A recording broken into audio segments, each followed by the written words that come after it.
एक वर्क का formula potential है, एक पोटेंशियल डिफरेंस का फार्मूला है। फार्मूला के और चौथा जो है वो हमने पोटेंशियल एनर्जी का फार्मूला पढ़ा है। अब ये जो तीन फार्मूले हमने पढ़े हैं, वर्क डन का फार्मूला, पोटेंशियल एनर्जी का फार्मूला और पोटेंशियल डिफरेंस का फार्मूला, इन तीनों फार्मूलाज के अंदर हमने ये बात डिस्कस की थी कि ये फार्मूलाज तब दो पॉइंट्स के दरमियान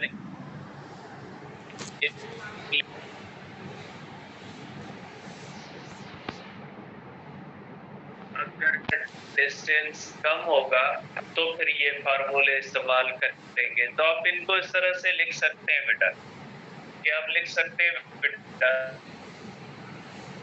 when electric field is uniform or 2 points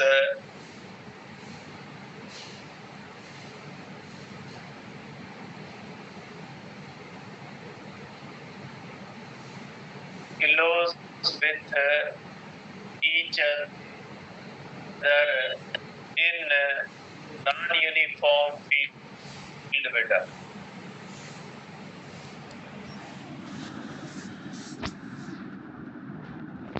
दो पॉइंट्स एक दूसरे के क्लोज है, ये कंडीशन है बेटा। अगर फील्ड यूनिफॉर्म है या फील्ड अगर नॉन यूनिफॉर्म है और उन नॉन यूनिफॉर्म फील्ड में दो पॉइंट्स एक दूसरे के करीब है, तो उनके लिए आप वर्क का ये फार्मूला इस्तेमाल करोगे बेटा। तो उन दो पॉइंट्स के दरमियान आप वर्क अगर कैलकुलेट करोगे तो वर्क कैलकुलेट करोगे आप क्यू ई डॉट डेल्टा और ये फार्मूला लगाओगे बेटा। वर्क का फार्मूला आप ये लगाओगे, लेकिन ये फार्मूला कब लगेगा बेटा? जब दो पॉइंट्स के दरमियान डिस्टेंस कम है, यूनिफॉर्म नॉन यूनिफॉर्म फील्ड के अंदर या यूनिफॉर्म फील्ड के अंदर कितना भी डिस्टेंस हो आप ये लगा सकते हैं। और पोटेंशियल एनर्जी के डिफरेंस का फार्मूला कौन सा लगाओगे?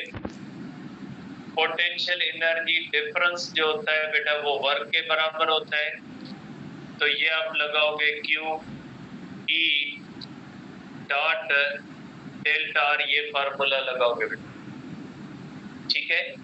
और तीसरा फार्मूला आप ये लगाओगे बेटा, delta V between A and B is equal to आप लगाओगे बेटा E dot delta.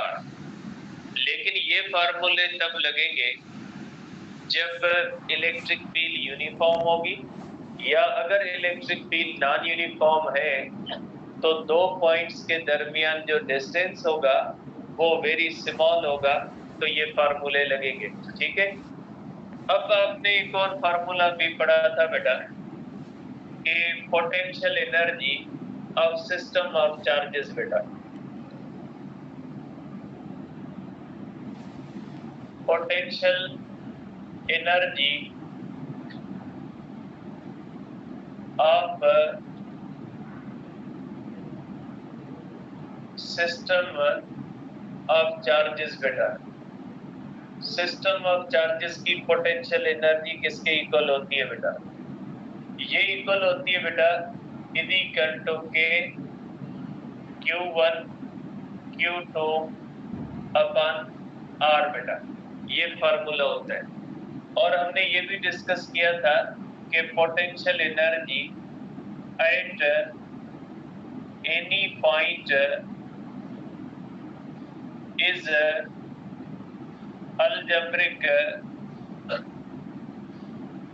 algebraic sum of all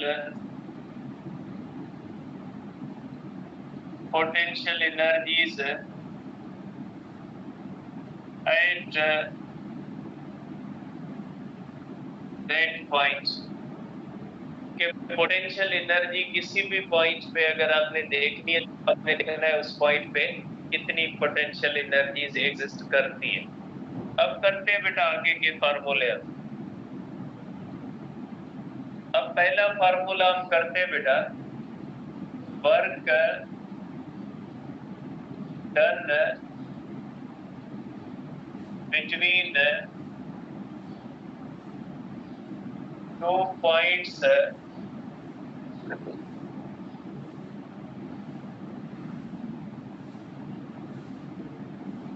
two far points in non-uniform field बेटा। अगर नॉन यूनिफॉर्म फील्ड है और उसके दरमियान 2 पॉइंट्स एक दूसरे से दूर है बेटा, ये फार्मूला अभी तक हमने नहीं किया है कि ये आप कहेंगे कि वर्क डन का फार्मूला हम करेंगे और किसके दरमियान करेंगे बेटा, 2 ऐसी पॉइंट्स जिनके दरमियान डिस्टेंस थोड़ा नहीं है। अगर किसी नॉन यूनिफॉर्म फील्ड के अंदर 2 पॉइंट्स ए और बी एक दूसरे से बहुत ज्यादा दूर है तो उन 2 पॉइंट्स के दरमियान अगर हम वर्क कैलकुलेट करना चाहें तो कैसे करेंगे, क्योंकि जो हमने वर्क का फार्मूला किया है Q E dot delta R, ये फार्मूला सिर्फ तब इस्तेमाल हो सकता है जब फील्ड यूनिफॉर्म होती है। जब 2 पॉइंट्स के दरमियान फील्ड यूनिफॉर्म होती है तो आप उसके लिए इस्तेमाल कर सकते हैं। लेकिन अगर फील्ड नॉन यूनिफॉर्म है और 2 पॉइंट्स एक दूसरे से बहुत ज्यादा दूर है तो उनका वर्क आप उस फार्मूले से नहीं निकाल सकते। अब उसका वर्क कैसे निकालोगे वो हम फार्मूला करते हैं बेटा।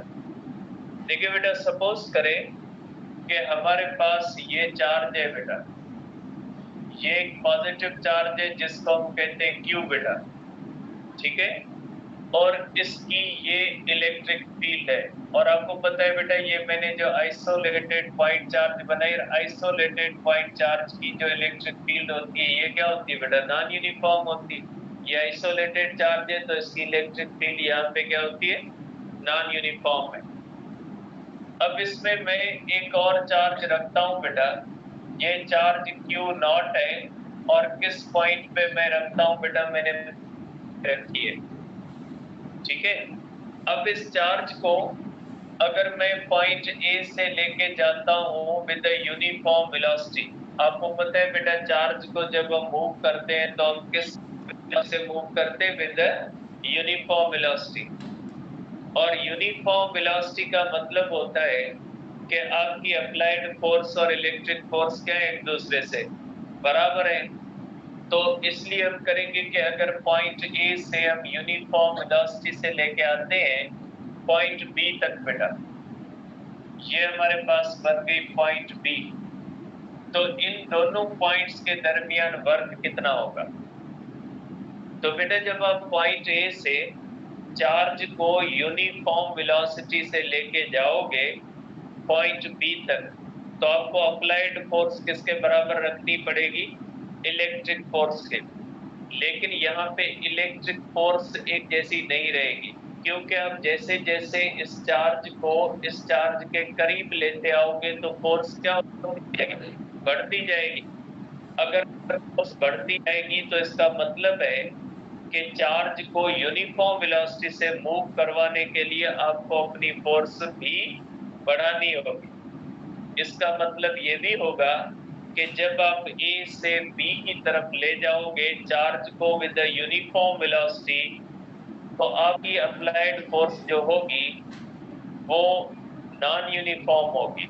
और ये जो वर्क होगा A से लेकर B तक, ये work done by constant force नहीं होगा, ये work done by variable force हो जाएगा। वेरिएबल फोर्स इसलिए हो जाएगा क्योंकि A से B तक आप मूव जब करवाते हो चार्ज को विद यूनिफॉर्म वेलोसिटी तो आपकी अप्लाइड फोर्स आपको बढ़ानी पड़ेगी। अदरवाइज जब आप ए से बी की तरफ लेके जाओगे तो आपकी फोर्स हर जगह पे जो है वो जो अगर फोर्स को आप बढ़ाओगे नहीं तो ये वेलोसिटी इसकी यूनिफॉर्म नहीं रहेगी, ठीक है। तो अब आप यहाँ पे क्या कहोगे, ये वर्क कौन सा हो जाएगा बेटा, ये work done by variable force हो जाएगा। आप कहोगे work between A and B is work done by variable force बेटा। ये वर्क डन बाय क्या हो जाएगा बेटा? Work done by variable force हो जाएगा। और work done by variable force को आप W is equal to F cos theta से डायरेक्ट, हमने जो वर्क ए और बी का फार्मूला पढ़ा है ना, Q E dot delta R, ये तब लगता जब ए और बी के दरमियान work done by constant force होता। लेकिन यहाँ पे work done by constant force नहीं है, क्योंकि ए और बी के दरमियान फील्ड नॉन यूनिफॉर्म है। जब फील्ड नॉन यूनिफॉर्म है तो फोर्स भी क्या हो जाएगी? नॉन यूनिफॉर्म, क्योंकि फोर्स कौन लगाता है? फील्ड लगाती है बेटा। ठीक है, अब इस वर्क को हम कैलकुलेट कैसे करेंगे? देखिए, चैप्टर 7 फर्स्ट ईयर के अंदर हम पढ़ते हैं कि जब ऐसी सूरत हाल आ जाती है आपके सामने कि जिसके अंदर दो पॉइंट्स के दरमियान आपने वर्क कैलकुलेट करना होता है, लेकिन उन दोनों पॉइंट्स के दरमियान फोर्स यूनिफॉर्म नहीं है, तो आप क्या करते हो? पूरे डिस्प्लेसमेंट को छोटे छोटे हिस्सों में तकसीम करते हो और हर छोटे हिस्से का वर्क अलग कैलकुलेट, वो वर्क को आपस में सम कर देते हो तो आपको क्या मिल जाता है? टोटल वर्क मिल जाता है। तो बेटा, work done by variable force को कैलकुलेट करने का यही तरीका होता है कि पूरा जो डिस्प्लेसमेंट होता है, जैसे यहाँ पे ए और बी है, इस पूरे डिस्प्लेसमेंट को आप छोटे हिस्सों में तकसीम करें, फिर हर हिस्से का वर्क आप अलग से कैलकुलेट करें, फिर सब हिस्सों के वर्क को आपस में सम करें तो आपको टोटल वर्क मिल जाएगा। तो आप कहोगे बेटा कि अब हम इसको स्मॉल हिस्सों में तकसीम करेंगे बेटा। ये हो जाएगी 0.1, ये हो जाएगी बेटा 0.2। हम इस पूरे डिस्प्लेसमेंट को छोटे छोटे हिस्सों के अंदर तकसीम कर रहे हैं बेटा, और ये इक्वल इक्वल हिस्से बनाने, और ये nth हिस्सा हो जाएगा। ठीक है, अब आप इसका बनाए बेटा कि अगर आप इसका डिस्टेंस बनाते हैं बेटा, तो ये जो पॉइंट ए होती है बेटा, इसका डिस्टेंस, इस चार्ज से जो डिस्टेंस होता है बेटा, इस डिस्टेंस को हम कहते हैं बेटा आर ए बेटा। ठीक है, इसको हम कहते हैं डिस्टेंस को बेटा आर ए। अब ये पॉइंट है बेटा, अब इस पॉइंट के डिस्टेंस को कहोगे बेटा कि ये डिस्टेंस कौन सा है? ये डिस्टेंस है बेटा R1, और ये पॉइंट है बेटा, इस पॉइंट का डिस्टेंस कौन सा हो जाएगा बेटा? ये हो जाएगा R2 बेटा। इसी तरह से अगर आप इस पॉइंट का डिस्टेंस लोगे बेटा, तो ये डिस्टेंस हो जाएगा R8 बेटा। इसी तरह से अगर आप इस पॉइंट का डिस्टेंस लोगे तो इस पॉइंट का डिस्टेंस कौन सा हो जाएगा बेटा? RB हो जाएगा। मुख्तलिफ पॉइंट्स का डिस्टेंस मुख्तलिफ है बेटा। इन दोनों पॉइंट्स के दरमियान ये डिस्टेंस डिस्प्लेसमेंट डेल्टा आर है, इन दो पॉइंट्स के दरमियान डिस्प्लेसमेंट डेल्टा आर है। ठीक है, अब ये बेटा ए पॉइंट और बी 1 पॉइंट के दरमियान डिस्प्लेसमेंट डेल्टा आर है, 1 और 2 के दरमियान भी डेल्टा आर, हर एक के दरमियान जो होगा ये इक्वल इक्वल है बेटा। ये तरीका होता है work done by variable force को कैलकुलेट करने का तरीका होता है। इसमें जितने आप पीसेस छोटे बनाओगे उतनी आपकी रिजल्ट एक्यूरेट होगी। चैप्टर 7 के अंदर आपने पढ़ा होगा work done by variable force can not be calculated accurately. Work done by variable force को एक्यूरेटली कैलकुलेट नहीं किया जा सकता। ये चैप्टर 7 फर्स्ट ईयर के अंदर हम पढ़ते हैं, लेकिन हम उसकी रिजल्ट को बेटर से बेटर बना सकते हैं। हम work done by variable force को 100% एक्यूरेसी के साथ कैलकुलेट नहीं कर सकते, लेकिन हम अपनी कैलकुलेशन को बेहतर से बेहतर कर सकते हैं। और बेहतर से बेहतर करने का तरीका क्या है कि पूरे डिस्प्लेसमेंट के जितने छोटे हिस्से बनाओगे उतनी रिजल्ट आपकी ज्यादा बेहतर होगी, जितने बड़े हिस्से बनाओगे उतनी रिजल्ट आपकी खराब होगी। ठीक है, ये 7 चैप्टर के अंदर सब हम पढ़ते हैं work done by variable force की मुख्तलिफ चीजें बेटा। अब हम करेंगे बेटा कि ये work between A and B बेटा जो होगा, अब ये होगा बेटा work between A and B. ये बेटा इसके अंदर हम करेंगे इन दोनों के दरमियान ये जो वर्क है बेटा, ये वर्क इसका ए और 1 का बेटा वर्क है, और ये वर्क इसका हो जाएगा बेटा 1 और 2 का वर्क है।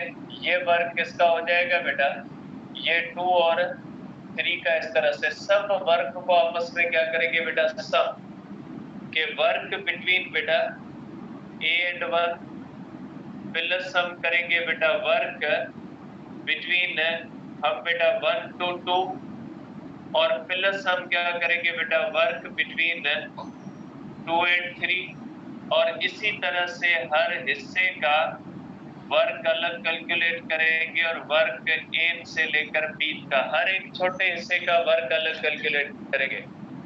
तो आप इसको इस तरह भी कह सकते हैं कि work between A and B is equal to sum of all work from 1 to n। बेटा 1 से लेकर n तक जो सब वर्क होंगे उनको सम करेंगे। ठीक बेटा, तो ये हो गई हमारे पास इक्वेशन। अब बेटा हम करते हैं वर्क फ्रॉम ए टू 1। एक छोटे से हिस्से का वर्क करते हैं कि जब हम ए से 1 तक जाते हैं तो वर्क कितना होता है। अब ये बेटा छोटा हिस्सा है, अब हम हर हिस्से का अलग वर्क कैलकुलेट करेंगे, और ए टू 1 एक छोटा सा हिस्सा है, और ये जो छोटा सा हिस्सा होता है ना, इसके अंदर फोर्स को कांस्टेंट माना जाता है, क्योंकि फोर्स थोड़े डिस्टेंस पे चेंज नहीं होती। तो हम कहते हैं ए से लेकर 1 तक फोर्स कांस्टेंट रही है। तो ये छोटे हिस्से बनाने का मकसद भी यही होता है, क्योंकि हम ए और बी के दरमियान direct W is equal to F S cos theta नहीं लगा सकते, लेकिन अगर छोटा हिस्सा हम कर लेते हैं तो छोटे हिस्से के लिए हम लगा सकते हैं W is equal to F S cos theta. तो ये हो जाएगा बेटा हमारे पास इस तरह से Q E dot delta R बेटा, ये हो जाएगा बेटा वर्क फ्रॉम ए टू, क्योंकि छोटे हिस्से का फार्मूला हम पढ़ के आए। छोटे हिस्से का फार्मूला कौन सा होता है, जो हम पहले वर्क का पढ़े हैं बेटा। तो आप करोगे बेटा, ये हो जाएगा Q not E delta are cos theta.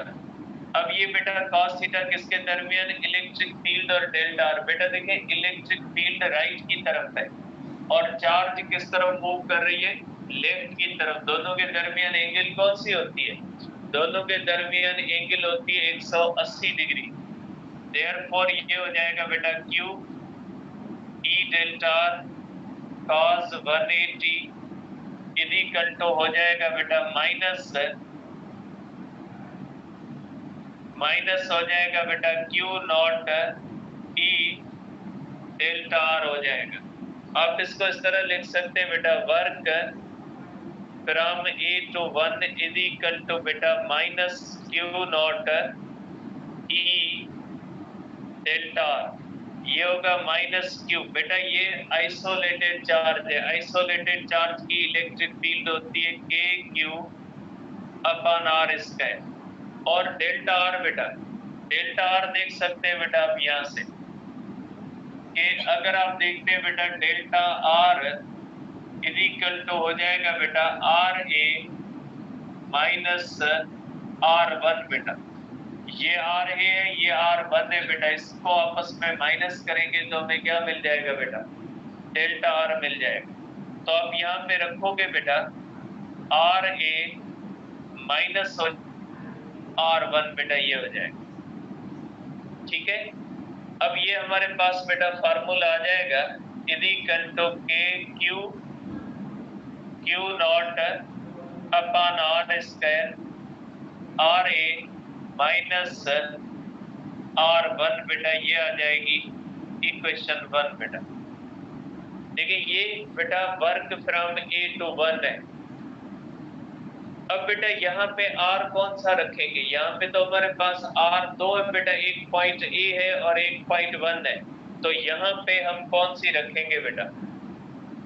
तो बेटा जब ऐसी सिचुएशन आ जाती है कि जिसके अंदर हमारे पास दो पॉइंट्स है, एक पॉइंट A है एक पॉइंट 1 है।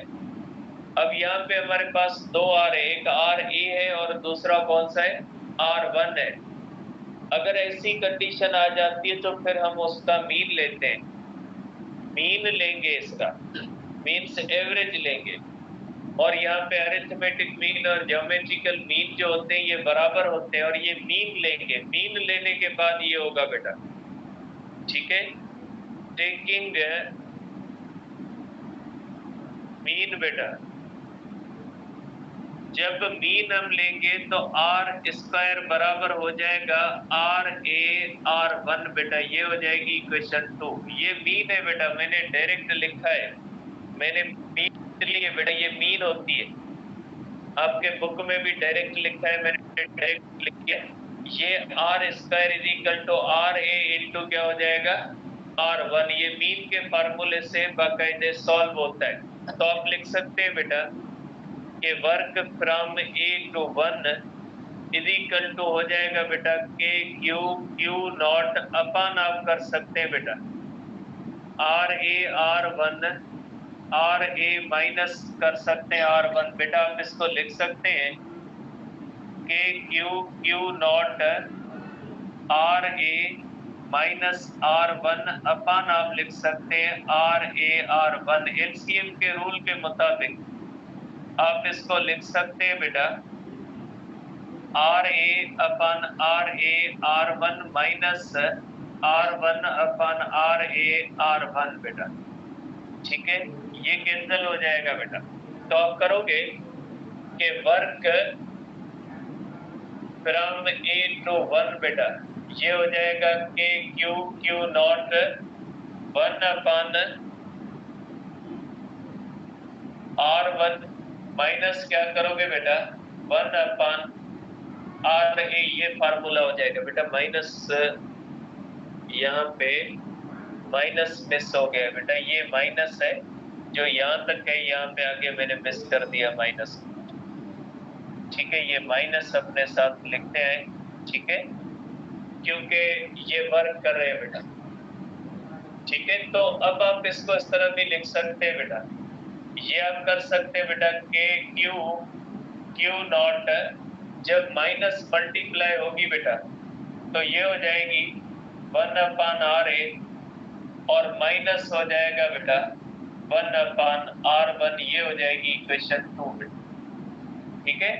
अब ये मैंने माइनस बेटा इसके साथ मल्टीप्लाई किए तो ये माइनस का हो जाएगा, पीछे चला जाएगा, और ये क्या हो जाएगा बेटा प्लस का हो जाएगा, ठीक है। तो ये बेटा इस तरह से मैंने यहाँ पे जो बाहर की माइनस थी इसको मैंने वहां पे मल्टीप्लाई कर दिया, ठीक है। यहाँ पे माइनस आ रही है बेटा, ये यहीं से cos 180 वाली माइनस आ रही है कंटिन्यूस, ठीक है। तो ये वर्क फ्रॉम A टू 1 का फार्मूला है कि अगर एक छोटे से हिस्से A से लेकर 1 तक जाओगे तो ये वर्क होगा।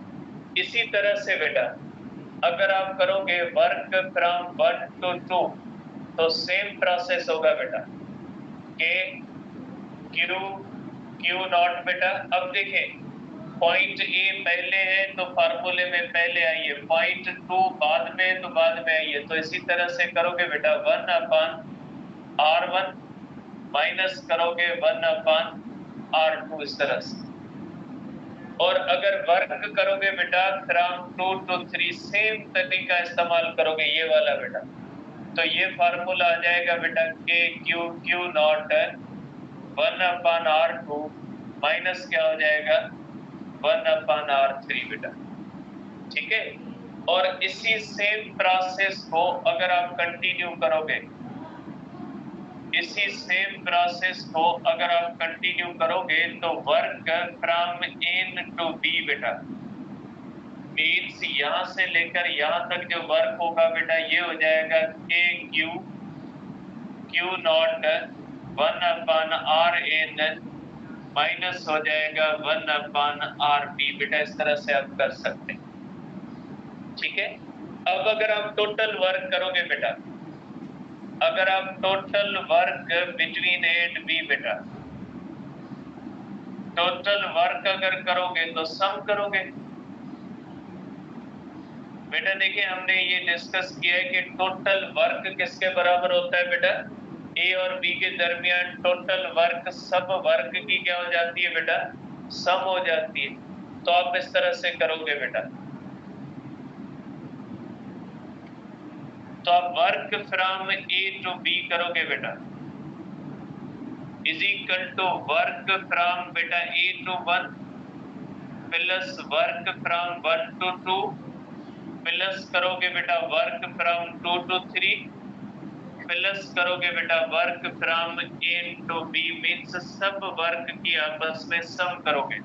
लिखते हैं बेटा work from A to B, A to 1 बेटा हो जाएगा K Q not 1/r a minus 1/r1 plus हो जाएगा बेटा K Q not 1/r1 minus 1/r2 बेटा, प्लस हो जाएगा K Q not 1/r2 minus 1/r3 plus हो जाएगा बेटा K Q not 1/rn minus हो जाएगा 1/rb। सब वर्क को आपस में क्या करेंगे, सम करेंगे बेटा।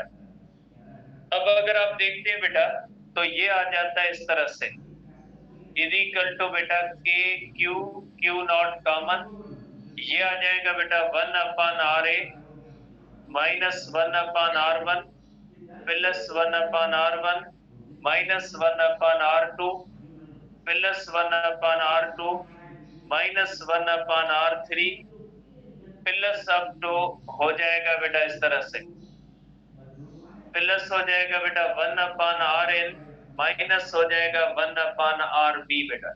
इस तरह से आप देख सकते हैं बेटा इसका ये सब कट जाएंगे आपस में बेटा, सिर्फ इसका पेयर नहीं आएगा, इसका पेयर नहीं आएगा, तो बाकी बचेगा बेटा work between A and B is equal to हो जाएगा बेटा K Q not 1/ra minus 1/rb। ये फार्मूला आ गया बेटा, ये फार्मूला होता है दो पॉइंट्स के जब इलेक्ट्रिक फील्ड नॉन यूनिफॉर्म होती है तो ये वर्क का फार्मूला है, ठीक है।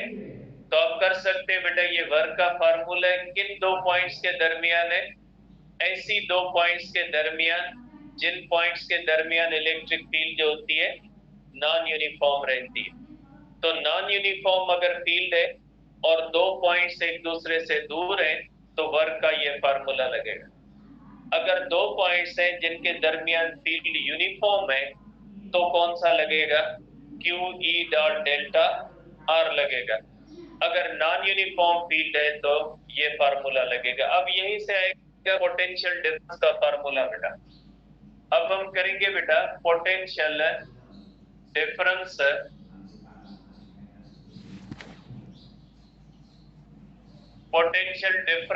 बिटवीन टू फार पॉइंट्स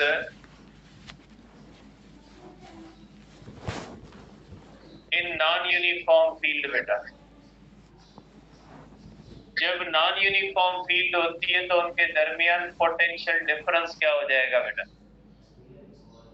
देखिए बेटा potential difference between A and B is equal to हो जाएगा बेटा work between A and B upon charge बेटा।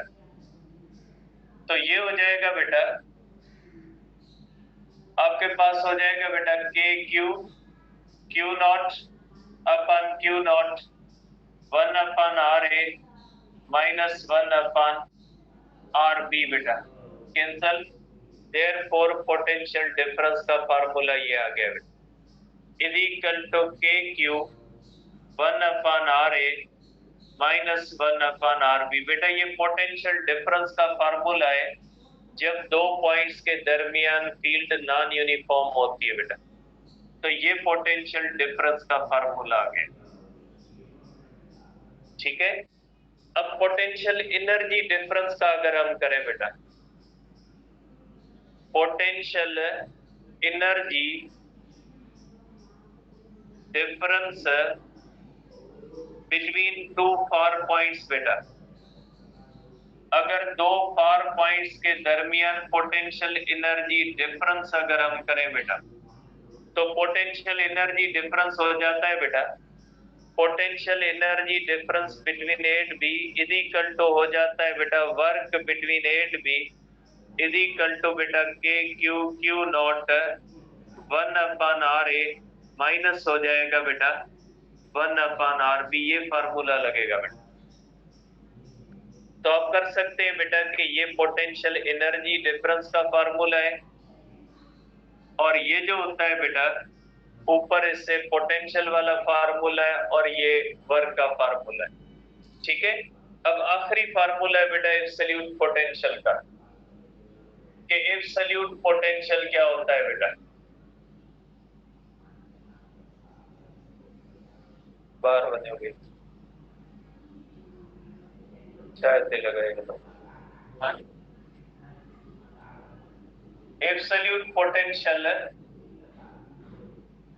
बेटा, एब्सोल्यूट पोटेंशियल क्या होता है? देखिए एब्सोल्यूट पोटेंशियल का मकसद होता है टोटल पोटेंशियल।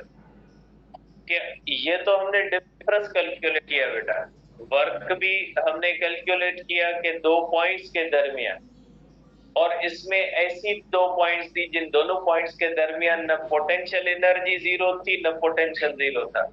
अब एब्सोल्यूट बेटा, एब्सोल्यूट का टोटल, ठीक है, और टोटल हमेशा ऐसी जगह से देखा जाता है जहां पे वो एक्चुअल चीज जीरो होती है बेटा। जैसे टेम्परेचर होता है, टोटल टेम्परेचर हमें केल्विन बताता है, और केल्विन हमेशा टेम्परेचर वहां से बताता है जहां पे एक्चुअल जीरो होता है, जिसको हम कहते हैं एब्सोल्यूट जीरो। इसी तरह से अगर किसी भी बॉडी का टोटल पोटेंशियल हमें देखना हो, तो हम हमेशा ऐसी पॉइंट का सहारा लेंगे जहां पे एक्चुअल पोटेंशियल क्या होता है जीरो, और एक्चुअल पोटेंशियल जीरो होता है। ठीक है, तो आप कहोगे कि पोटेंशियल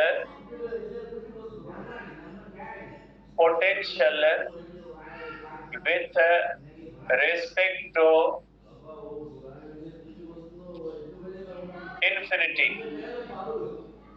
ठीक है, या आप ये भी कह सकते हैं कि when work is done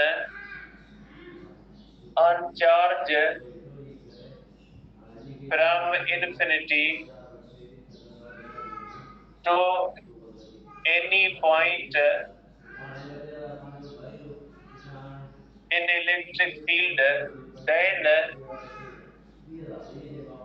work per unit charge becomes absolute potential बेटा। जब किसी भी चार्ज को इन्फिनिटी से लेकर किसी पॉइंट पे ले आए तो वो जो पोटेंशियल होता है वो क्या बन जाता है बेटा, टोटल पोटेंशियल। अब अगर टोटल पोटेंशियल देखते हैं बेटा, तो इसका आप कहोगे बेटा कि टोटल पोटेंशियल हो जाएगा बेटा, टोटल पोटेंशियल तब होगा जब point A is at infinity. अगर पॉइंट ए को हम इन्फिनिटी पे ले जाए बेटा, तो आर ए क्या हो जाएगा बेटा, आर ए इन्फिनिटी हो जाएगा। आप इसको इस तरह से देखेंगे बेटा कि अगर पॉइंट ए को हम इन्फिनिटी पे ले जाए, फिर इन्फिनिटी से अगर किसी भी चार्ज को पॉइंट बी पे ले आए, तो वो पोटेंशियल क्या हो जाएगा, वो एब्सोल्यूट पोटेंशियल होता है। क्योंकि आपको पता है बेटा कि इन्फिनिटी पे इलेक्ट्रिक फील्ड जीरो होगी, और इलेक्ट्रिक फील्ड जीरो होगी तो पोटेंशियल क्या हो जाएगा, जीरो हो जाएगा।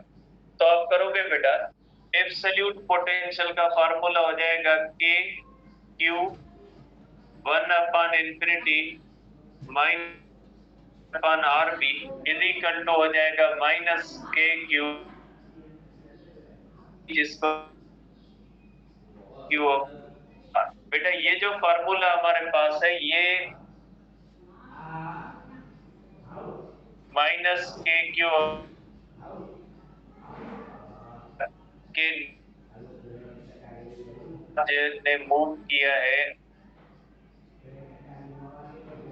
Negative sign indicates that in this case the potential increases when charge moves against E. बेटा इस केस के लिए नेगेटिव साइन है, ये नेगेटिव साइन इस केस की है और ये नेगेटिव साइन हमें बताती है कि चार्ज ने किसके खिलाफ मूव किया बेटा, अगेंस्ट इलेक्ट्रिक फील्ड किया, इसलिए नेगेटिव साइन आई है। ये हो जाएगा बेटा जनरल, बेटा फार्मूला हो जाएगा जनरल फार्मूला ये होता है बेटा, जनरल फार्मूला ये होता है बेटा एब्सोल्यूट पोटेंशियल का के क्यू अपॉन आर। ठीक है, ये हमारे पास जनरल फार्मूला होता है। ठीक है, नेगेटिव फॉर नेगेटिव चार्ज और पॉजिटिव बनेगा फॉर पॉजिटिव चार्ज। अगर कोई चार्ज बेटा नेगेटिव होगी तो उसका पोटेंशियल नेगेटिव होगा, अगर कोई चार्ज पॉजिटिव होगी तो उसका पोटेंशियल क्या हो जाएगा, पॉजिटिव। उसी तरह से जिस तरह से पोटेंशियल एनर्जी, क्योंकि पोटेंशियल एनर्जी भी स्केलर और पोटेंशियल भी क्या होता है बेटा, स्केलर होता है, इसलिए इसको कैलकुलेट करते हुए हम साइन डालते हैं। कल इसके मुख्तलिफ केसेस करेंगे इंशाल्लाह। ठीक है,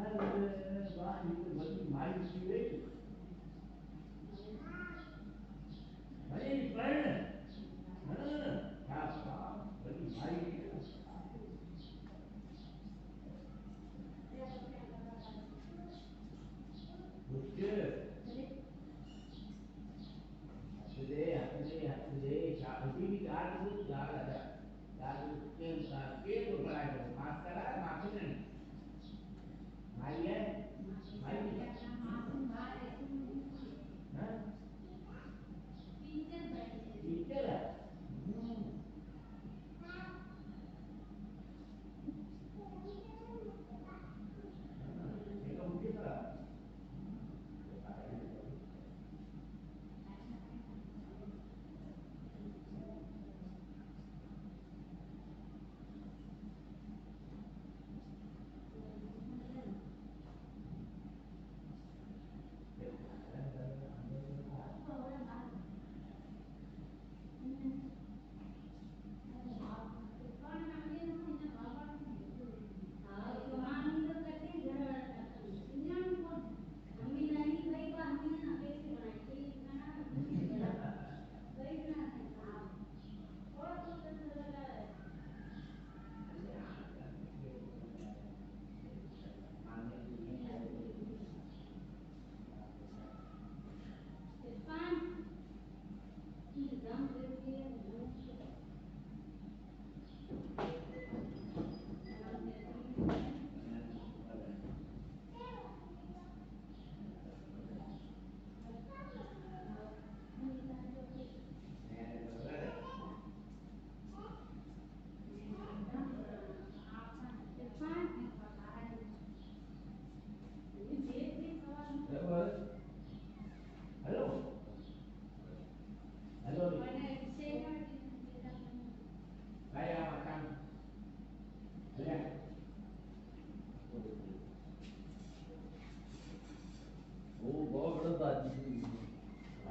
Kalau di